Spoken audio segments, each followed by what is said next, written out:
Well, on that somber note, Yeah, right. we're gonna go ahead and move on to the next version, or Jesus Christ version Section. Thank you. Yeah. We're gonna go ahead and move on to the next section of our show, which is classic movie reviews.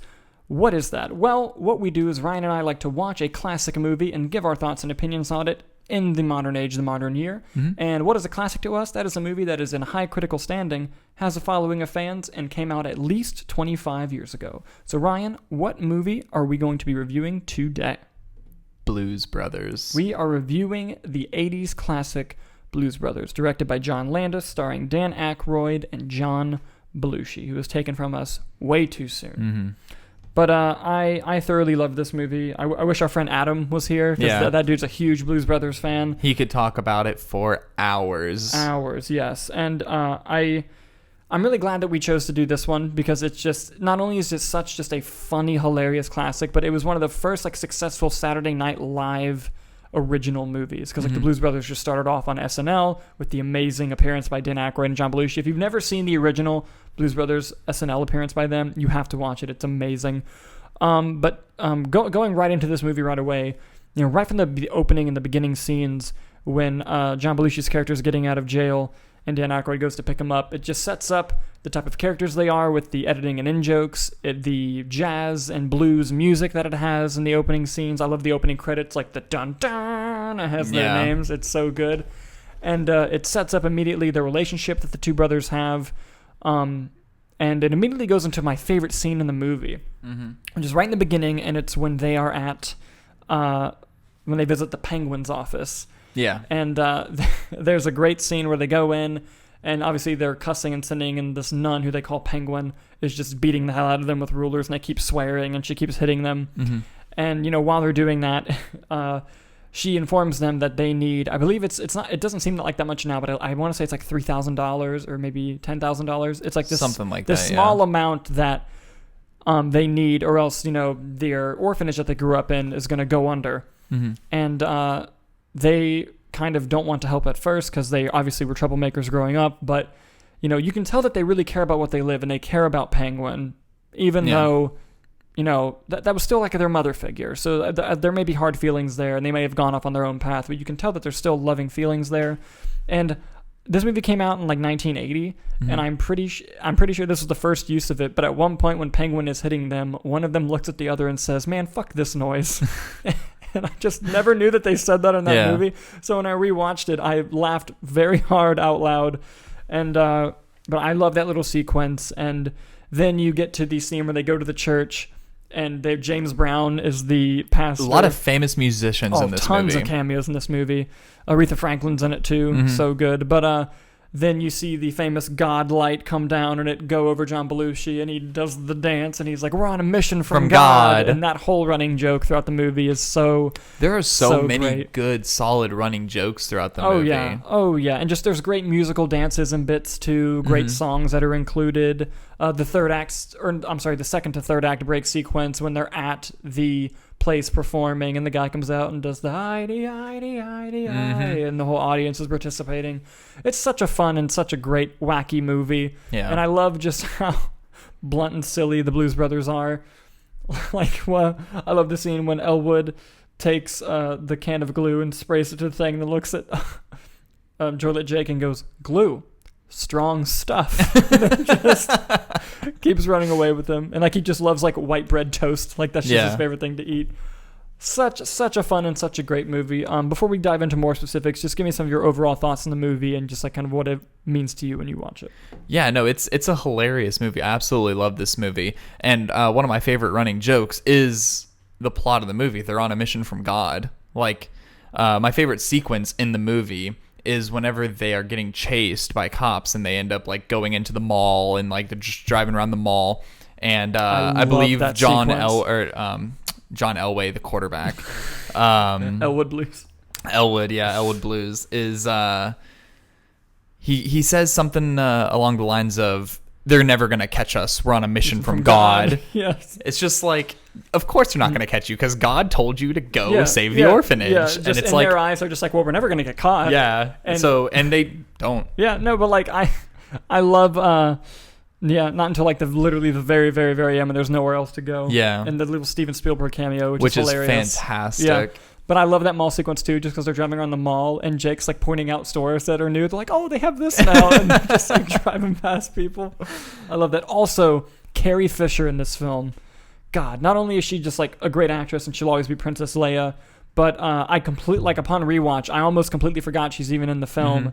And not only is she just stunningly gorgeous and beautiful, but just her rocket launcher scenes just trying to kill Jake Blues. And they just blow down the building and they wake up and they're like, oh, 9 o'clock, late for we work. gotta go. It's like, your building just collapsed on you. It's so funny, dude. And just, I love when they're in the phone booth and it blows straight up into the air and then falls down and they just look at each other like, and they get up and they never lose the hat and sunglasses. God, Never. So That's part of who they are, the hat and good. sunglasses. And you have the classic line of like, we got a full tank of gas, half pack of cigarettes. That whole speech is great. Yeah. But not only do I, really, really like just the comedy and the action. There's some great stunt and car chase scenes in this film, especially towards the end. The car chases are insane.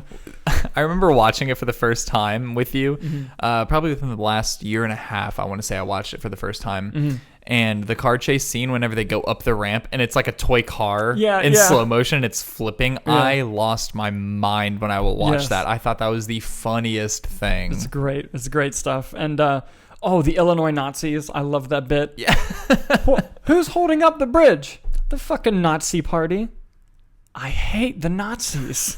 And they just drive and they all jump off. And then I love the bit when Jake tells people his address is the Cub Stadium, Wrigley Field. Mm-hmm. When the Nazis find his address, they go and they just meet at Wrigley Field. They're like, those bastards. And then they like the cops, the Nazis, like all these people are after Everyone's them chasing throughout the whole them, movie. yeah. Oh, and I love Jake's character, like when they go to the country club and he walks up and they pretend to be the band, and then the actual band shows up, so he goes and like is the middleman so they can escape. It's so funny.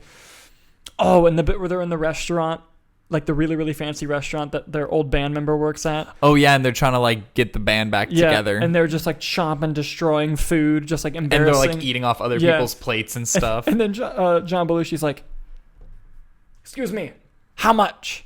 What? The little girl, how much for the little girl? And is just trying to scare the guy and get him to finally succumb and join. Yeah.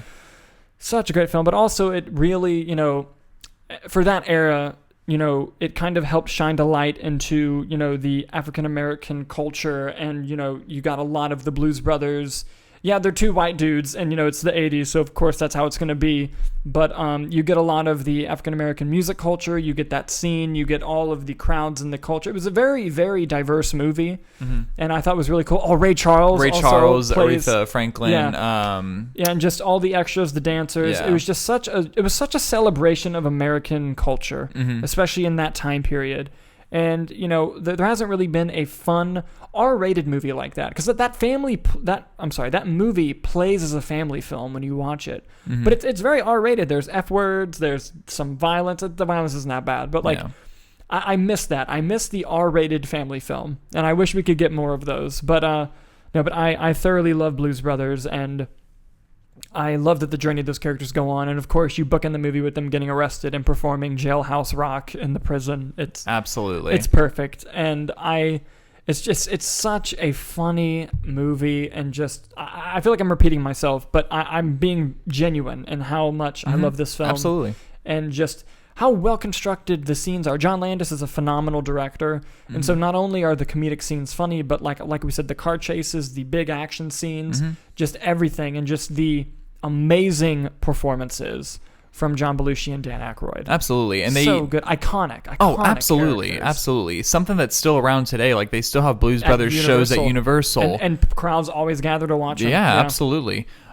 They not only have like comedic lines and moments, but like they have comedic editing as well. Like the end performance, whenever it's them, and then it cuts to like some Broadway like style where everyone's like wearing tuxes, and the dude's outfits changes. Yeah. Like just out of nowhere, just whenever it cuts, and then it cuts back to them, and they're wearing their normal garb, and it's like that's funny. It's funny use of editing, and I'm glad that because it seems like they don't take themselves seriously, which adds another layer of fun to it, and it does have a lot of heart, like you said, yeah, about there's like tons of celebrating American culture and how diverse America is, and bringing like it's about saving an orphanage, you know, and just like that base line of just, you know, sometimes you have to get yourself in trouble to help somebody else, and it really shows like the Blues Brothers, while they started off in SNL, in this film they're really complex characters, and that they love, you know, getting in trouble and shenanigans, but at the core of their hearts they just want to help, especially Chicago.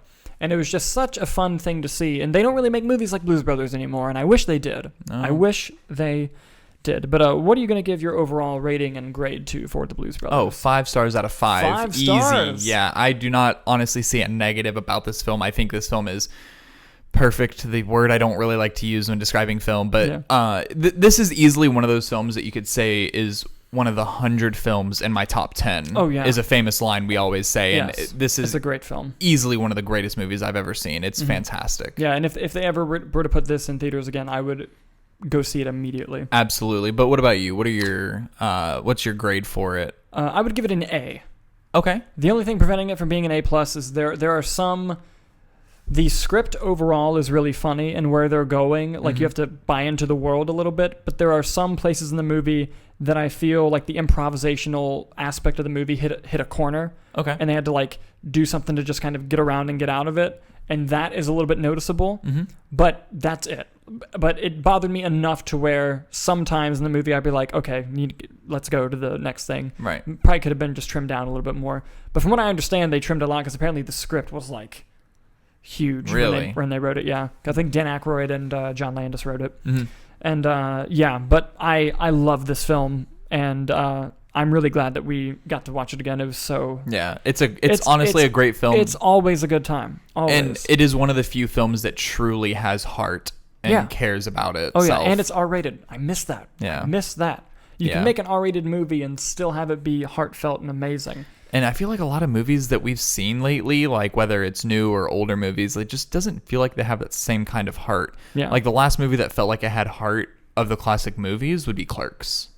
Yeah, and even then that like filthy, raunchy movie, it did have heart in it. And Clerks 2 even has more heart. Yeah, absolutely. And I absolutely, like, that's a huge, huge positive when watching a movie, because you can tell the filmmakers really care about the story they're telling. Oh yeah, and they just care about the characters so much. Absolutely. So yeah, so that'll be our little classic movie review for the Blues Brothers. Thank you.